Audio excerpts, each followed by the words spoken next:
आप में एक बहुत बड़ा इकोनॉमिकल एम्पावरमेंट का काम करेगा। भाइयों बहनों, मैंने पिछली बार यहां पर जल जीवन मिशन की घोषणा की थी। आज उसको 1 साल हो रहा है। मैं आज गर्व से कह सकता हूं कि जो हमने सपना लिया है कि पीने का शुद्ध जल, नल से जल हमारे देशवासियों को मिलना चाहिए। स्वास्थ्य की समस्याओं का समाधान भी शुद्ध पीने के जल से जुड़ा हुआ होता है।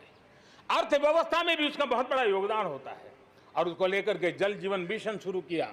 आज मुझे संतोष है कि प्रतिदिन हम 1 लाख से ज्यादा घरों में, हर दिन 1 लाख से ज्यादा घरों में जल पहुंचा रहे हैं, पाइप से जल पहुंचा रहे हैं। और पिछले 1 साल में 2 करोड़ परिवारों तक हम जल पहुंचाने में यशस्वी हुए हैं।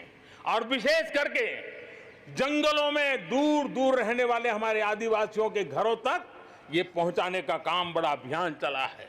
और मुझे खुशी है कि आज जल जीवन मिशन ने देश में एक तंदुरुस्त स्पर्धा का माहौल बनाया है। जिले जिले के बीच में तंदुरुस्त स्पर्धा हो रही है, नगर नगर के बीच में तंदुरुस्त स्पर्धा हो रही है, राज्य राज्य के बीच में तंदुरुस्त स्पर्धा हो रही है। हर किसी को लग रहा है कि प्रधानमंत्री का जल जीवन मिशन का जो सपना है उसको हम जल्दी से जल्दी अपने क्षेत्र में पूरा करेंगे। कोऑपरेटिव कॉम्पिटिटिव फेडरलिज्म को एक नई ताकत इस जल जीवन मिशन के साथ जुड़ गई है और उसके साथ भी हम आगे बढ़ रहे हैं। मेरे प्यारे देशवासियों, चाहे हमारा कृषि का क्षेत्र हो, चाहे हमारे लघु उद्योगों का क्षेत्र हो, चाहे हमारे नौकरी पेशा करने वाले समाज के लोग हो, ये करीब करीब सभी लोग एक प्रकार से भारत का मध्यम वर्गीय बहुत बड़ा संपुट है। और मध्यम वर्ग से निकले हुए प्रोफेशनल्स आज दुनिया में अपना डंका जमा रहे हैं। मध्यम वर्ग से निकले हुए हमारे डॉक्टर, इंजीनियर, वकील, साइंटिस्ट, सब कोई दुनिया के अंदर अपना नाम डंडा जमा रहे हैं। और इसलिए ये बात तय है कि मध्यम वर्ग को जितने अवसर मिलते हैं वो अनेक गुना ताकत के साथ उभर करके आते हैं। और इसलिए मध्यम वर्ग को सरकारी दखलंदाजी से मुक्ति चाहिए। मध्यम वर्ग को अनेक विध नए अवसर चाहिए, उसको खुला मैदान होना चाहिए। और हमारी सरकार लगातार मध्यम वर्ग के इन सपनों को पूरा करने के लिए काम कर रही है। मध्यम वर्ग मिरेकल करने की ताकत रखता है। ईज ऑफ लिविंग, इसका सबसे बड़ा लाभ किसी को होना है तो मेरे मध्यम वर्गीय परिवारों को होना है। सस्ते इंटरनेट की बात हो, चाहे सस्ते स्मार्टफोन की बात हो, या उड़ान के तहत हवाई जहाज की टिकटें बहुत मिनिमम हो जाने की बात हो, या हमारे हाईवेज हो, इंफॉर्मेशन वेज हो, ये सारी चीजें मध्यम वर्ग की ताकत को बढ़ाने वाली है। आज आपने देखा होगा मध्यम वर्ग में जो गरीबी से बाहर निकला है उसका पहला सपना होता है अपना घर होना चाहिए। वो एक बराबरी की जिंदगी जाना चाहता है। देश में बहुत बड़ा काम हमने EMI के क्षेत्र में किया और उसके कारण होम लोन सस्ते हुए। और जब एक घर के लिए लोन लेता है तो लोन पूरी करते करते करीब 6 लाख रुपया कि उसको छूट मिल जाती है। यह इतना ही नहीं, पिछले दिनों ध्यान में आया कि बहुत गरीब मध्यम वर्ग के परिवारों ने पैसे लगाए हुए हैं, लेकिन योजनाएं पूरी न होने के कारण खुद का घर मिल नहीं रहा है, किराया भरना पड़ रहा है। भारत सरकार ने 25,000 करोड़ रुपया का विशिष्ट फंड बना करके ये जो आधे अधूरे घर हैं उनको पूरा करके मध्यम वर्गीय परिवारों को घर मिल जाए, उसके लिए हमने अब कदम उठाया है। GST में बहुत तेजी से टैक्सेशन कम हुआ है, इनकम टैक्स कम हुआ है। आज मिनिमम उस प्रकार के व्यवस्थाओं के साथ हम देश को आगे बढ़ाने का प्रयास कर रहे हैं। कोऑपरेटिव बैंकों को RBI से जोड़ना, ये अपने आप में मध्यम वर्गीय परिवारों के पैसों को सुरक्षित रखने की गारंटी इसके साथ जुड़ी हुई है। MSME सेक्टर में जो रिफॉर्म्स हुए हैं, एग्रीकल्चर सेक्टर में जो रिफॉर्म्स हुए हैं, इसका सीधा सीधा लाभ हमारे मध्यम वर्गीय मेहनतकश परिवारों को जाने वाला है। और उसके कारण हजारों करोड़ रुपए के स्पेशल फंड आज जो हमारे व्यापारी बंधुओं को, हमारे लघु उद्योगकारों को हम दे रहे हैं, उनको इसका लाभ मिलने वाला है। आम भारतीय की शक्ति, उसकी ऊर्जा आत्मनिर्भर भारत अभियान का एक बहुत बड़ा आधार है। इस ताकत को बनाए रखने के लिए हर स्तर पर निरंतर काम जारी है। मेरे प्यारे देशवासियों, आत्मनिर्भर भारत के निर्माण में, आधुनिक भारत के निर्माण में, नए भारत के निर्माण में, समृद्ध और खुशहाल भारत के निर्माण में देश की शिक्षा का बहुत बड़ा महत्व है। इसी सोच के साथ देश को 3 दशक के बाद नई राष्ट्रीय शिक्षा नीति देने में हम आज यशस्वी हुए हैं और हिंदुस्तान के हर कोने में इसकी स्वागत के समाचार एक नई ऊर्जा, नए विश्वास दे रहे हैं। ये राष्ट्रीय शिक्षा नीति हमारे विद्यार्थियों को जड़ से जोड़ेगी, लेकिन साथ साथ उसको एक ग्लोबल सिटीजन बनाने का भी पूरा सामर्थ्य देगी। वो जड़ों से जुड़ा होगा, लेकिन उसका सर आसमान की ऊंचाइयों को छूता होगा। आज आपने देखा होगा राष्ट्रीय शिक्षा नीति में एक विशेष बल दिया गया है नेशनल रिसर्च फाउंडेशन का, क्योंकि देश को प्रगति करने के लिए इनोवेशन बहुत आवश्यक होता है।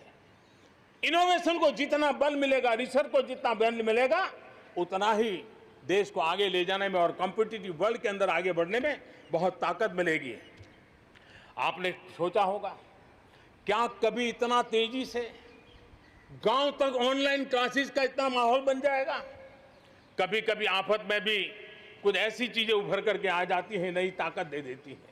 और इसलिए आपने देखा होगा कोरोना काल में ऑनलाइन क्लासेस एक प्रकार से कल्चर बन गया है। आप देखिए ऑनलाइन डिजिटल ट्रांजैक्शन वो भी कैसे बढ़ रहे हैं।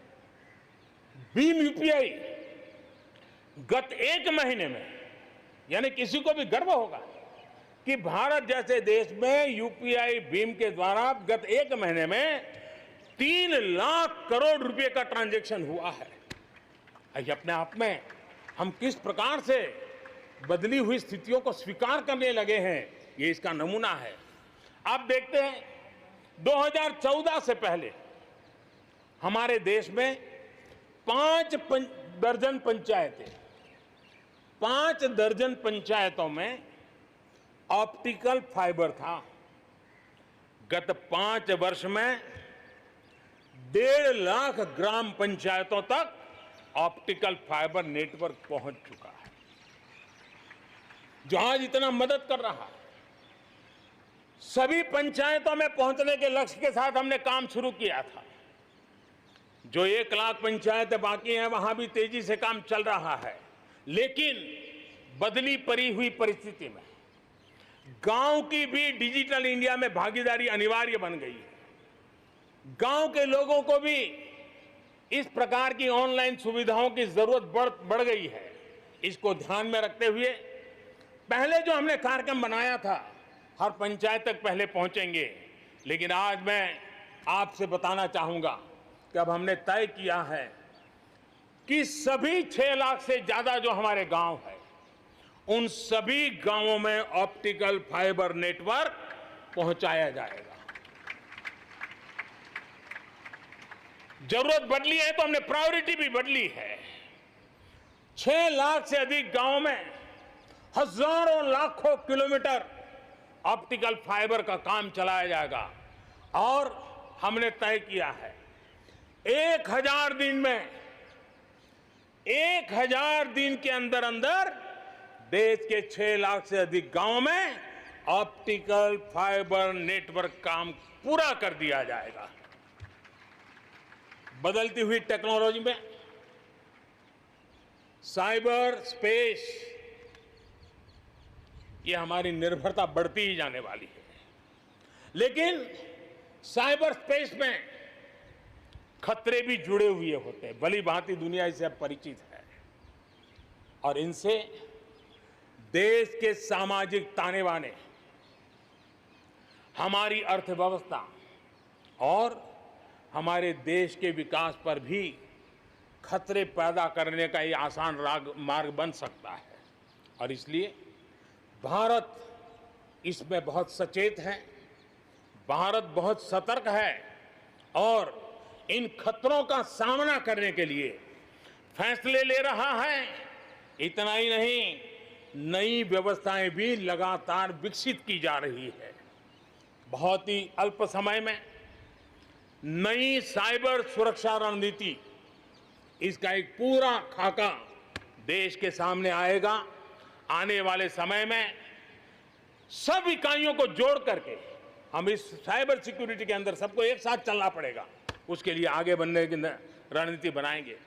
मेरे प्यारे देशवासियों, भारत में महिला शक्ति को जब जब भी अवसर मिले उन्होंने देश का नाम रोशन किया, देश को मजबूती दी है। महिलाओं को स्वरोजगार और रोजगार के समान अवसर देने के लिए आज देश प्रतिबद्ध है। आज भारत में महिलाएं अंडरग्राउंड कोयले की खदान में काम कर रही हैं, तो आज मेरे देश की बेटियां फाइटर प्लेन भी उड़ा करके आसमान की बुलंदियों को चूम रही है। आज भारत दुनिया के उन देशों में है जहां नौसेना और वायुसेना में महिलाओं को कॉम्बैट रोल में शामिल किया जा रहा है। गर्भवती महिलाओं को सैलरी के साथ 6 महीने की छुट्टी देने का फैसले की बात हो। हमारे देश की महिलाएं जो 3 तलाक के कारण पीड़ित रहती थी, वैसी हमारी मुस्लिम बहनों को मुक्ति दिलाने, आजादी दिलाने का काम हो। महिलाओं के आर्थिक सशक्तिकरण की बात हो। 40 करोड़ जो जनधन खाते खोले गए हैं, उसमें 22 करोड़ खाते हमारी बहनों के हैं। कोरोना काल में करीब 30,000 करोड़ रुपए इन बहनों के खाते में जमा कर दिए गए हैं। मुद्रा लोन 25 करोड़ के करीब मुद्रा लोन दिए गए, उसमें 70% मुद्रा लोन लेने वाली हमारी माताएं बहनें हैं। प्रधानमंत्री आवास योजना के तहत जो खुद का घर मिल रहा है, उसमें अधिकतम रजिस्ट्री भी महिलाओं के नाम हो रही है। मेरे प्यारे देशवासियों, गरीब बहन बेटियों की बेहतर स्वास्थ्य की भी चिंता ये सरकार लगातार कर रही है। हमने जन औषधि केंद्र के अंदर 1 रुपये में सैनिटरी पैड पहुंचाने के लिए एक बहुत बड़ा काम किया। 6000 जन औषधि केंद्रों में पिछले कुछ थोड़े से समय में ही करीब 5 करोड़ से ज्यादा सैनिटरी पैड हमारी इन गरीब महिलाओं तक पहुंच चुके हैं। बेटियों में कुपोषण खत्म हो, उनकी शादी की सही आयु क्या हो, इसके लिए हमने कमेटियां बना की रचना की है। उसका रिपोर्ट आते ही बेटियों की शादी की उम्र के बारे में भी उचित फैसले लिए जाएंगे।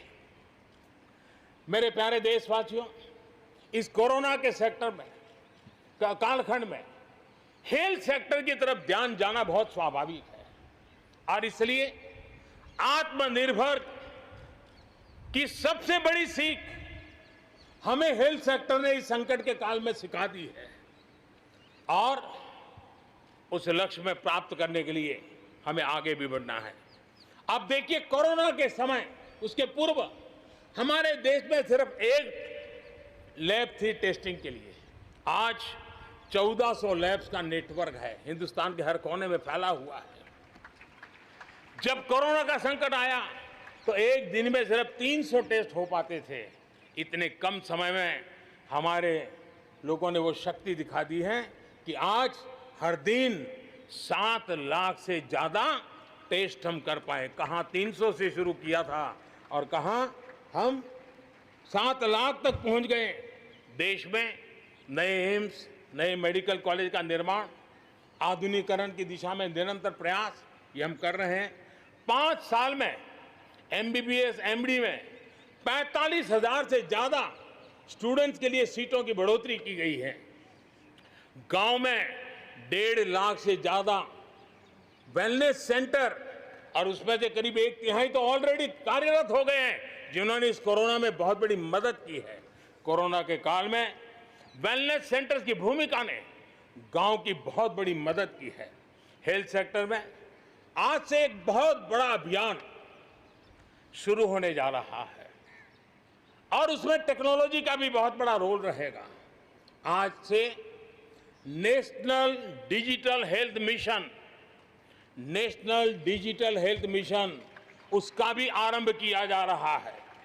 भारत के हेल्थ सेक्टर में ये एक नई क्रांति ले आएगा। इलाज में आने वाली परेशानियां कम करने के लिए टेक्नोलॉजी का बहुत सुविचारित रूप से उपयोग होगा। प्रत्येक भारतीय को हेल्थ आईडी दी जाएगी। ये हेल्थ आईडी प्रत्येक भारतीय के स्वास्थ्य खाते की तरह काम करेगी। आपके हर टेस्ट, हर बीमारी, आपको किस डॉक्टर के पास कौन सी दवा ली थी, उनका क्या डायग्नोसिस था, कब दी थी, आपकी रिपोर्ट क्या थी, ये सारी जानकारी इस एक हेल्थ आईडी में आपको समाहित की जाएगी। डॉक्टर से अपॉइंटमेंट हो, पैसा जमा करना हो, अस्पताल में पर्ची बनवाने की भागदौड़ हो, तमाम दिक्कतें नेशनल डिजिटल हेल्थ मिशन के माध्यम से अनेक मुसीबतों से मुक्ति मिलेगी और उत्तम स्वास्थ्य के लिए हमारा कोई भी नागरिक सही फैसले कर पाएगा। ये व्यवस्था उससे होने वाली है। मेरे प्यारे देशवासियों, जब भी अब कोरोना की बात आती है तो एक बात स्वाभाविक है, हर किसी के मन में सवाल है, कोरोना की वैक्सीन कब तैयार होगी? ये सवाल हर एक के मन में है, पूरी दुनिया में है। मैं आज देशवासियों को कहना चाहूँगा, देश के हमारे वैज्ञानिकों की प्रतिभा एक ऋषि मुनि की तरह लेबोरेटरी में जी जान से जुटे हुए अखंड एक निष्ठ तपस्या कर रहे हैं, बड़ी कड़ी मेहनत कर रहे हैं और भारत में एक नहीं, दो नहीं, तीन वैक्सीन उसके टेस्टिंग के अलग अलग चरण में है।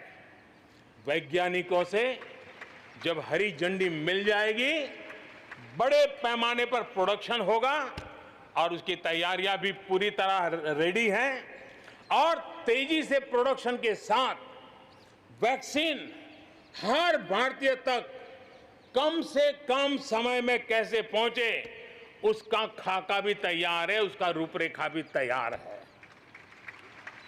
मेरे प्यारे देशवासियों, हमारे देश में अलग अलग जगहों पर विकास की तस्वीर अलग अलग है।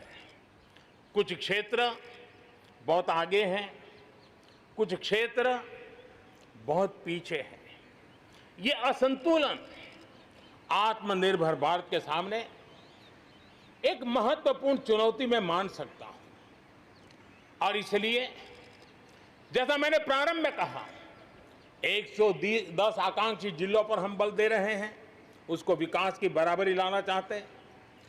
हम विकास के इकोसिस्टम बनाना, कनेक्टिविटी को सुधारना, ये हमारी प्राथमिकता है।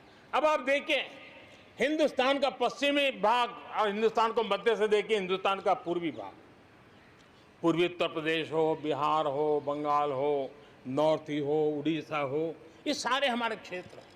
अपार संपदा है, प्राकृतिक संपदा के भंडार है।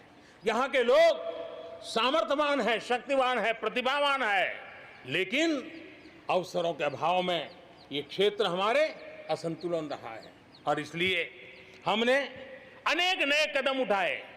ईस्टर्न डेडिकेटेड फ्रेट कॉरिडोर हो, पूर्व में गैस पाइपलाइन से जोड़ने की बात हो, नए रोड रेल का इंफ्रास्ट्रक्चर खड़ा करना हो, वहाँ नए पोर्ट बनाने हो, यानी एक प्रकार से पूरा डेवलपमेंट के लिए जो इंफ्रास्ट्रक्चर का खाका होना चाहिए, बड़ा होलिस्टिक तरीके से विकसित हम कर रहे हैं ताकि हमारे क्षेत्र भी विकास की दिशा में। उसी प्रकार से लेह लद्दाख, करगिल, जम्मू कश्मीर, एक क्षेत्र, एक प्रकार से इस क्षेत्र को 1 वर्ष पूर्व 370 से आजादी मिल चुकी है। 1 साल पूरा हो चुका है। ये 1 साल जम्मू कश्मीर के एक नई विकास यात्रा का बड़ा महत्वपूर्ण पड़ाव है। ये 1 साल वहां महिलाओं को, दलितों को मूलभूत अधिकारों को देने वाला कालखंड रहा है। ये हमारे शरणार्थियों को गरिमापूर्ण जीवन